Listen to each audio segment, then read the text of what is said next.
మూడో ప్రపంచ యుద్ధానికి సంకేతాలు వెలువడ్డాయా? మరి ముఖ్యంగా అమెరికాకు సంబంధించి ఎప్పుడైతే పుతిన్ వార్నింగ్ ఇచ్చాడో, ఎందుకంటే పుతిన్ వార్నింగ్కి సంబంధించి మాట్లాడుకున్న సందర్భం కుదిరితే కనుక ఐ రిక్వెస్ట్ ఒకసారి పుతిన్ కొద్ది రోజుల క్రితం మాట్లాడాడు, ఒక్కసారి ఆ బయటను కూడా వినిపించే ప్రయత్నం చేద్దాం.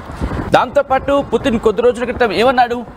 అమెరికా నువ్వు కాస్త కామ్గా ఉంటే బెటర్, నువ్వు దిగకపోతే బెటర్, లేకపోతే న్యూక్లియర్ వార్కి దారి తీయచ్చు, న్యూక్లియర్ యుద్ధానికి దారి తీయచ్చు అనేది ఇటు ట్రంప్ను ఉద్దేశించి పుతిన్ చేసిన వ్యాఖ్యలు.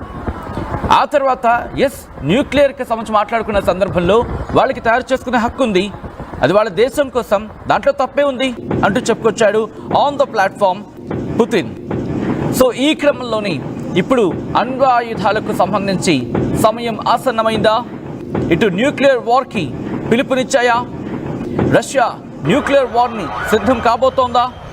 ఎందుకంటే మెద్వదేవ్ చేసిన వ్యాఖ్యలు చూస్తూ ఉంటే అటువంటి మాటలు వినిపిస్తున్న, మరి ముఖ్యంగా మెద్వదేవ్ చేసిన వ్యాఖ్యల నేపథ్యంలో అటువంటి మాటలే ఇప్పుడు ఉత్పన్నమయ్యే అవకాశం ఉంది, అటువంటి మాటలే సిద్ధమయ్యే అవకాశం కనిపిస్తోంది. ఇజ్రాయెల్ అమెరికా దాడులను రష్యా వ్యతిరేకించడం, దాంతోపాటు అణ్వాయుధాలను కూడా రష్యా ఇక్కడ కలిగి ఉండడం మెద్వదేవ్ వ్యాఖ్యలకు ప్రాధాన్యత సంతరించుకుంది. అమెరికా అధ్యక్షుడు డొనాల్డ్ ట్రంప్ తీరు మీద కూడా ఇప్పటికే చాలా విసిగిపోయింది రష్యా చేసిన వ్యాఖ్యల తర్వాత ట్రంప్ చేసిన వ్యాఖ్యలను చూసాం. ముందు నీ సంగతి నువ్వు చూసుకోవయ్యా, నువ్వు యుక్రెయిన్ సంగతి చూసుకో అంటూ చెప్పుకొచ్చాడు. యుక్రెయిన్ సంగతి మాకు తెలుసులే, కానీ నువ్వు ఇక్కడ అడుగు పెట్టకపోతే బాగుంటుందంటూ కూడా పుతిన్ చెప్పుకొచ్చాడు. అంటే ఈ మాటల బట్టి అర్థం చేసుకోవచ్చు, రష్యాకి అమెరికాకు ప్రస్తుతం పచ్చగడ్డి వేస్తే భగ్గుమనేలా ఉంది వాతావరణం. ఈ క్రమంలోని ఇప్పుడు ఆ పచ్చగడ్డి ఆల్రెడీ పడిందా? అదే GBU-57 ఇటు ఫోర్డోకి సంబంధించి న్యూక్లియర్ ఫెసిలిటీ మీద దాడి చేసిన తర్వాత ఇప్పుడు పుతిన్ చూస్తూ ఊరుకుంటాడా? ఇదే చర్చ జోరందుకుంటోంది. ఈ క్రమంలోని రెండు దేశాల మధ్య ఎటువంటి వాతావరణం, యుద్ధ వాతావరణం ఉంది, ఒకసారి ఆ స్పాట్స్ని చూసే ప్రయత్నం చేద్దాం. దిస్ ఈస్ ద డిస్టర్బింగ్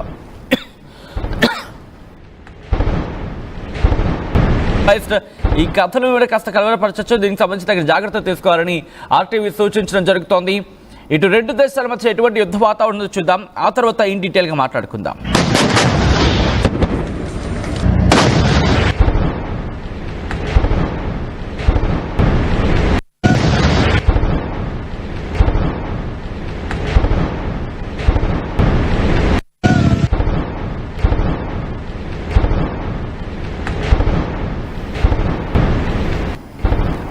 చూసారుగా ఎటువంటి పరిస్థితులు ఉన్నాయనేది.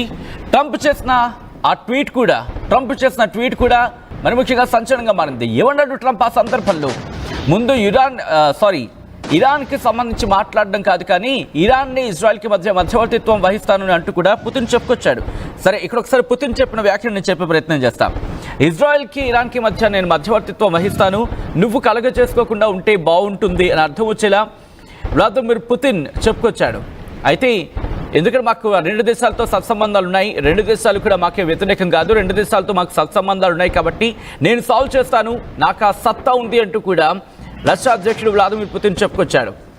ఇక్కడ వెంటనే ట్రంప్ రియాక్ట్ అయ్యాడు. ట్రంప్ ఏమంటున్నాడు? ముందు నువ్వు నీ సంగతి చూసుకో, యుక్రెయిన్తో నీకున్న పరిస్థితులు ఏంటో చూసుకో, ఆ తర్వాత శాంతి చర్చలు జరుపుతుగాలని అన్నాడు. ఇక్కడ ట్రంప్కి కాలింది. ఎందుకు? రష్యా ఏమందంటే, నువ్వు కనుక ఇన్వాల్వ్ అయితే, అమెరికా నువ్వు కనుక ఇన్వాల్వ్ అయితే ఈ గొడవ మరింత చినికి గాలివానగా మారుతుంది, మరింత పెద్దదవుతుంది, కాబట్టి నువ్వు కలుగజేసుకోకు.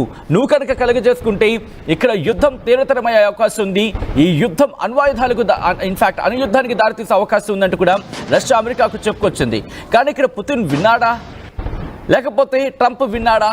వీళ్ళ కాన్వర్సేషన్లో ఎవరు మాటలు విన్నారనేది క్లారిటీ రాదు. బట్ ఇక్కడ ఒక మాట మాత్రం చాలా క్లియర్ అనే చెప్పుకోవాలి.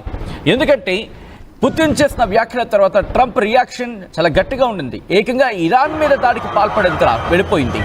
ఈ క్రమంలోనే యుక్రెయిన్ పై దాడి అంశాన్ని ప్రస్తావించాడు. ఇక్కడ రష్యా కొన్ని కీలక వ్యాఖ్యలు చేసింది. రష్యాతో దాడికి పాల్పడబోతున్నారా? ఎందుకు వ్లాదిమిర్ పుతిన్ అన్న మాటలేంటి? రష్యా అధ్యక్షుడు పుతిన్ ఇంకా ఏమన్నాడు ఒకసారి చూద్దాం, ఆ తర్వాత మరింత డీటెయిల్గా మాట్లాడుకుందాం.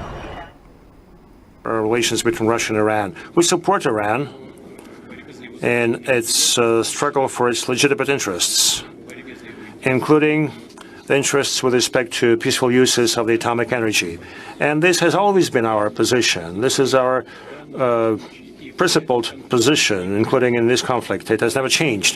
And those who claim that we should have done more, well, what more? Relations between Russia and Iran. We support Iran in its struggle for its legitimate. Right, చూసారుగా ఆయన చేసిన వ్యాఖ్యలను ఒకసారి నేను చెప్పే ప్రయత్నం చేస్తాను. మరి ముఖ్యంగా న్యూక్లియర్ అణ్వాయుధాలే లక్ష్యంగా ఇరాన్ సన్నాహాలు చేస్తుందని చెప్పడానికి నీకున్న ఆధారాలు ఏంటి అమెరికా అంటూ ప్రశ్నిస్తున్నాడు రష్యా అధ్యక్షుడు వ్లాదిమిర్ పుతిన్. ఇంకా ఏమంటాడు, ఇరాన్ పెద్ద మొత్తంలో అణ్వాయుధాలను తయారు చేస్తోంది, దానివల్ల తమ అస్తిత్వానికి ముప్పు పొంచి ఉందని చెప్పి అక్కడ న్యూక్లియర్ ఫెసిలిటీస్ని టార్గెట్ చేయడానికి ఇజ్రాయెల్ దగ్గర ఉన్న ఆధారాలు ఏంటి, అమెరికా దగ్గర ఉన్న ఆధారాలు ఏంటి, ఇది నేరుగా ప్రశ్నించడం జరుగుతోంది. అమెరికాతో పాటు ఇజ్రాయెల్ని నేరుగా రష్యా అధ్యక్షుడు పుతిన్. ఇరాన్ తన శాంతియుత అణు కార్యక్రమాన్ని అభివృద్ధి చేసుకుంటోంది, దానికి సాయం చేయడానికి తాను రెడీగా ఉన్నానని చెప్పే అధ్యక్షుడు పుతిన్ చెప్పుకొచ్చాడు. అంటే ఇండైరెక్ట్గా ఇప్పుడు ఇరాన్కి మద్దతు వెళ్ళబోతోంది రష్యా. ఇది చెప్పిన సందర్భం. ఈరోజు బహుశా భేటీ చాలా నామాత్ర భేటీ, అరాక్షితో భేటీకి సంబంధించి మాట్లాడుకున్న సందర్భంలో ఒకవేళ ఆ భేటీలో కనుక కీలకమైన డెవలప్మెంట్ చోటు చేసుకునే అవకాశం ఉందని చెప్పి పూర్తిగా కొట్టిపారేయలేం. ఎందుకంటే ఇది కేవలం నామాత్ర భేటీ కింద చెప్పుకోవాలి. ఎందుకంటే గతంలోనే తన స్టాండర్డ్ క్లియర్ చేశాడు అధ్యక్షుడు పుతిన్.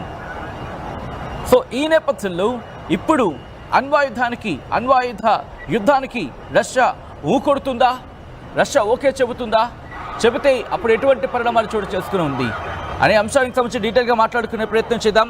మరి AP input editor, at the same time Iran Israel కాన్ఫ్లిక్ట్ని, దాంతోపాటు ఇరాన్ ఇజ్రాయెల్, ఇంకా చెప్పాలంటే ఇజ్రాయెల్ అమెరికా అండ్ ఇరాన్ కాన్ఫ్లిక్ట్ని చాలా క్లోజ్గా అబ్జర్వ్ చేస్తూ ఎప్పటికప్పుడు అప్డేట్స్ అందించేందుకు ఆయన కూడా కీలక భాగస్వామిగా ఉన్నారు. ఈ నేపథ్యంలో ఒక్కసారి నేను మా ఏపీ ఇన్పుట్ ఎడిటర్ కృష్ణమోహన్ దగ్గరికి వెళ్ళే ప్రయత్నం చేస్తున్నాను. కృష్ణమోహన్, ఇప్పుడు ఎటువంటి పరిణామాలు చోటు చేసుకునే అవకాశం ఉంది? ఎందుకంటే ఈరోజు అరాక్షితో ఆయన భేటీ కాబోతున్నారు, ఇన్ఫాక్ట్ పుతిన్తో అరాక్షి భేటీ కాబోతున్నారు. ఇటు న్యూక్లియర్ యుద్ధానికి వెళ్ళే అవకాశం ఉందనుకోవచ్చా, లేకపోతే అది కాస్త ఎగ్జాగరేషన్ అనుకోవాలా? అంటే బేసిక్ గా నిన్న జరిగిన ఆపరేషన్ మిడ్ నైట్ హ్యామర్ ఏదైతే అమెరికా చేపట్టిందో దాంతో కోర్బు అణుశక్తి కేంద్రం కావచ్చు, బర్కంబాస్ ఇవన్నీ దాడి చేయడం కావచ్చు. దీంతో నంతాజు, ఇన్ఫాస్ట్రియా, తొమహాక్ క్షిపణులు దాదాపుగా 40 క్షిపణులతో ఇజ్రాయెల్